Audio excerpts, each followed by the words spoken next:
안녕하십니까. 황태순TV의 황태순입니다. 오늘 2020년 3월 29일 일요일 오전입니다. 보니까 이제 보면 D-17이군요. 참 17일 후면은 4.15 총선이 있게 됩니다.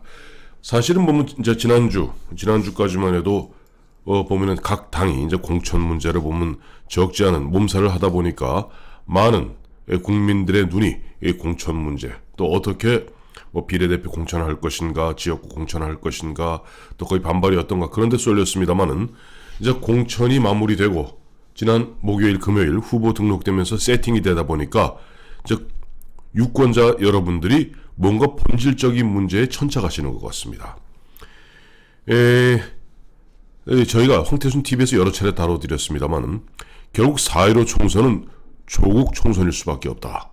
지금 민주당에서는 위성정당 두 개를 이끌고 있죠.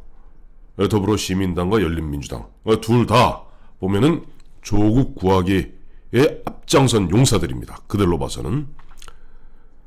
열린민주당 같은 경우는 아예 대놓고 보면은 조국 키즈라는 황희석, 최강욱 등등을 갖다가 전진 배치하는 가운데 손혜원, 정봉주 두 양반이 친문, 사실 우리가 바로 문재인 정권의 효자다, 적자 서자가 아니라 바로 효자다라고 얘기하면서 조국 부활을 갖다가 꿈꾸고 있습니다.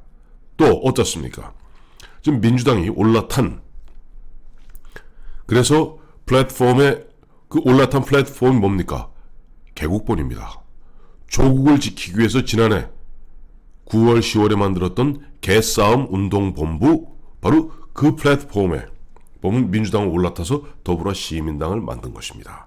그러다 보니까 이제 유권자들은 과연 이 총선에서 조국 부활을 우리가 용인해야 될 것인가, 아니면 조국을 응징해야 될 것인가 하는 본질적 문제에 아마 눈을 돌리시는 것 같습니다. 마침 보니까 갤럽이죠. 갤럽은 매주 이제 여론조사합니다만, 갤럽 여론조사를 보니까 지금 국민들이 얼만큼 이 조국 문제에 대해서 민감하게 반응하고 있는가를 갖다가 바로 비례정당, 비례위성정당에 어느 비례위성정당에 투표하시겠습니까 하는 것으로서 확인이 되고 있습니다. 우선 지난주죠. 그러니까 3월 셋째 주 당시만 해도 더불어시민당에 찍겠다 하는 사람이 33%, 열린민주당에 찍겠다 4%였는데 한 주만인 바로 어제 그저께죠. 27일 발표된 결과에 따르면은 더불어시민당은 25%, 그러니까 마이너스 8입니다. 8%가 빠졌고, 또 열린민주당은 약간 결집을 해요. 이제 9%. 그래서 도합 더불어시민당 플러스 열린민주당 공히다 보면 3%포인트가 빠졌습니다. 그런데 문제는 전체적으로는 3%포인트가 빠졌습니다만 20대, 30대는 그렇지 않습니다. 강하게 반발하고 있습니다. 20대 같은 경우는 더불어시민당 33에서 한 주 만에 22로 무려 11%포인트가 빠졌습니다. 3분의 1이 날아간 거죠. 열린민주당은 1%에서 3%로 2%포인트 올라가서 도합, 더불어시민당 및 열린민주당, 즉 민주당의 위성정당에 찍겠다는 비율이 한 주 만에 34%에서 25%로 9%포인트가 빠졌습니다. 30대 마찬가지입니다. 30대도 저희가 도표를 올리겠습니다만은, 당초 전주에 세 번째 주에 44에서 31로 무려 12%포인트가 빠졌고, 이제 손혜원당이죠. 열린민주당에 찍겠다는 사람들이 3에서 6으로 플러스 3 올라서 도합 47에서 38로 이 또한 9%포인트가 빠졌습니다. 전체적으로 그러니까 전 연령층에서는 3%포인트가 빠졌지만은 20대, 30대 공히다 보면은 무려 9%포인트가 빠진 겁니다. 이 빠진 부분은 어디로 갔을까요? 이 빠진 부분은 의외로 지난해 조국 사태 때 처절하게 조국을 비판하지 못했다 하고 반성문을 쓴 정의당이 4%포인트 상승했습니다. 즉 이건 무엇을 말하는 것일까요? 결국 우리 국민들은 아직 조국 문제는 끝나지 않은 숙제입니다. 지금 마침 얼마 전에 정경심 교수 공판에서 이런 얘기 나오지 않았습니까? 보니까 조국 전 장관의 딸 이름으로 발급된 표창장은 정상 발급된 것이 아니다 하는 것이 재판정에서 나온 이야기입니다. 증언들의. 또 조국 전 장관의 딸은 키스 인턴하면서 엎드려 잠만 잤다라는 이야기들이 나오고 있으니 문재인과 문재인 그들 이 입만 열면 하는 이야기하는 기회는 평등하고 과정은 공정하며 결과는 정의로울 것이다. 이런 어떻게 보면 위선에 가득 찬 이야기에 지난해 10월 3일, 지난해 10월 9일 각기 광화문에 수백만 명의 시민들이 모여서 문재인 사퇴와 조국 구속을 외쳤던 바로 그 억울했던 심정이 이제 새록 돋아나는 겁니다. 어떻게 보면 지금 친문 쪽에서 조국을 살리겠다고 보면 이번 총선을 갖다가 친문을 결집하고 조국 수호자들을 갖다가 결집해서 뚫어내겠다.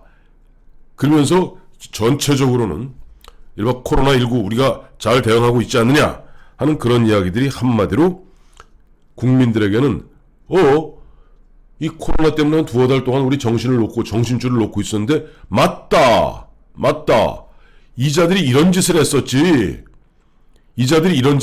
하는 그 불쾌하고 정말 억울한 그 심정에 불을 지르는 겁니다. 거기다 보니까 이번에 참 보니까 열린민주당의 후보로 나온 사람들 이제 황희석 씨는 뭐 얘기는 더 이상 안 하겠습니다. 황희석 씨 오만방자하게 보면은 조국은 조광조고 다음에 뭐 윤석열이는 윤원영이다. 뭐 자기 딴에는 성성 따서 뭐 조광조가 억울하고 오죽했으면 진중권 교수가 그런 얘기 하지 않았습니까? 아니 옛날 조광조 선생의 부인이 서당 표창장 위조했느냐고. 참 열린민주당이 이번에 보니까 공천받은 주진영 씨 보면 또 이 양반 똑같아요. 본인 뭐 음주운전은 뭐 그렇다 칩시다. 그 아들 미성년자 아들 보니 국적 포기도 뭐 15세 때 했다 그러는데 알고 보니 17세 해갖고 논란에 휘말리고 있고 가장 가관인 것은 조국의 어떻게 보면 가장 조국 키즈죠. 청와대 민정비서관을 딱 공직기강 비서관으로 딱 틀어주고 앉아있으면서 온갖 못된 짓 하면서 추미애를 쥐락펴락했던 최강욱 이번에 후보는 본인은 입만 열면 외구 척결하자 뭐 죽창을 들자 하는 그런 어떻게 보면 그 무슨 큰 애국자인 듯이 떠들어댔던 그자가 막상 이번에 후보자로 재산 공개하는 거 보니까 차가 3대인데 그중에 뭐 억대의 일제 렉서스 자동차가 있다는 겁니다. 얼마나 위선적입니까? 자, 이제 이러다 보니 참 우리 국민들은 유권자들은 이제 화가 나는 겁니다. 화가 나는데 이 화를 갖다가 그동안 까맣게 잊고 있었던 거기에 보면 민주당이 또 정봉주가 손혜원이 얼마 전에 처음부터 조국 수호 나섰던 그 김남국이 이런 양반들이 불을 지피고 있는 거예요. 사실은 이 2030이 차지하는 비율이 적지 않습니다. 그러니까 2030이 전통적으로 문재인 대통령 약간 진보를 갖다 지향하는 이런 어떤 성향이 있기 때문에 집권 여당의 기반층이라고 생각했는데 그 2030이 조국 사태 때도 가장 민감하게 반응한 적이 있습니다. 지난해 10월 세 번째 주, 그 10월 18일입니다만은 그때도 갤럽 조사에 따르면은 그 10월 18일 날 문재인 대통령의 직무수행 긍정률이 취임 후 가장 낮은 39%를 지지했습니다. 이때도 보면은 30대가 무려 한 주 만에 그때 10월 3일, 10월 9일 광화문에서 촛불을 들지 않았습니까? 그때 무려 14%포인트가 빠졌고요. 20대가 8%포인트가 빠진 적이 있습니다. 이와 같이 지금 민주당은 이번 총선을 내용적으로는 조국 총선인데 바깥으로는 뭔가 조금 감추려 하죠. 보면 이미 캐치프레이즈를 갖다가 뭐 국민을 지키겠습니다. 국민을 지키긴 뭘 지킵니까? 본인들이 지금 이번에 코로나19 사태 때 자신들이 굉장히 대응을 잘한 듯이 이른바 위장을 하고 있어요. 우리 국민들 이제 후보 등록도 되었겠다. 다음에 4월 2일 이번 주 목요일이죠. 목요일부터 선거운동 되겠다. 국민들이 잊지 않고 있습니다. 지난 2월 13일 문재인 대통령이 뭐라고 그랬습니까? 조만간 종식될 것이다. 그 당시에 대한의사협회 등 또 감염협회 등 전문가 그룹에서 빨리 이것의 어떤 창고를 막기 위해서는 중국으로부터의 입국을 제한해야 된다 했을 때 뭐라고 그랬습니까? 곧 조만간 종식될 것이다 이야기하고 그 다음에 첫 사망 환자가 발생한 바로 그날 뭐 했습니까? 두 가지 했죠? 사진 올리겠습니다마는 봉준호 감독 불러서 짜파구리 먹고 판대소하고 그날 저녁에는 시진핑한테 전화해서 중국의 어려움이 우리의 어려움입니다. 그리고 2월 20일부터 지금 3월 29일까지 40일 동안 어떤 일이 벌어졌습니까? 그 이후에 그나마도 지금 보면 뭐 코로나 방역 모범국이라고 이야기 듣는 게 문재인 씨 덕분입니까? 아니죠. 처절하게 싸우고 있는 우리 전문가 그룹, 의사들, 이들의 노력이죠.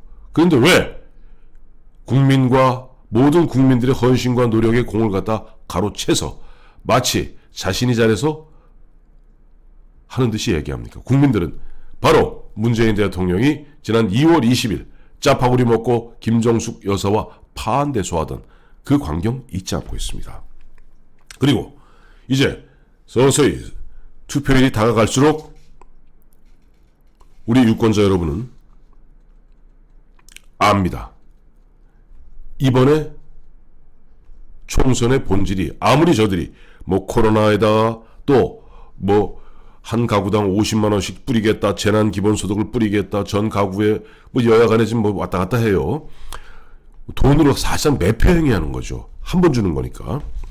총선 앞두고 매표 행위하는데 결국 가면 갈수록 지난해 10월 3일, 10월 9일 왜 광화문 광장에 우리가 촛불을 들고 나섰던가? 과연 이게 나라는가? 기회는 평등하고 과정은 공정하며 결과는 정의로 왔던가? 하는 그 본질적 질문에 다시 천착하게 될 겁니다.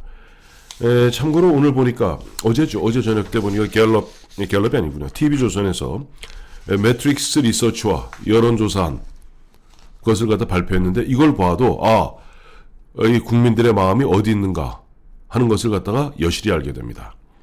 물론 이 TV조선과 매트릭스 리서치는 종로 이제 500명 정도 샘플을 갖다가 뽑아서 황교안과 이낙연과 황교안 간에 뭐 승부가 어떻게 되느냐 이걸 물으면서 뒤에 뭘 물었냐 하니까 이번에 비례정당은 어디를 찍으시겠습니까? 즉 정당 투표는 어디 하시겠습니까? 했더니 미래한국당이 30.5%, 그 다음에 더불어시민당이 14.1%, 열린민주당이 10.9%, 즉 민주당 위성정당이 25%, 다음에 미래통합당 자매정당인 미래한국당이 30.5%로 미래한국당 쪽이 5.5%포인트가 많습니다. 종로의 민심이죠. 이 민심이 결국 친조국으로 지지층 결집을 하려다가 국민들의 지난해 그 억울했던 심정들, 과학적으로 42만 명, 흔히 정치판에서 얘기하는 600만 명이 광화문에 모여서 청와대를 향해서 외쳤던 문재인 사퇴, 조국 구속 외쳤던 그 억울했던 심정을 갖다가 다시 새록 소환하고 있습니다. 자, 이제 17일 남은 총선, 우리 국민들이 다시 한번, 유권자들이 다시 한번 본질적으로 이번 총선이 조국을 구해야 되는 정권 수호의 조국 수호의 총선이어야 되는지, 아니면 정권에게 정권을 심판하고 그야말로 여태까지 막무가내로 나가고 오만방자했던 자세를 갖다가 흔한 얘기로 콧대를 꺾고 본때를 보이는 선거해야 되는지 확인할 때가 된 것 같습니다. 감사합니다.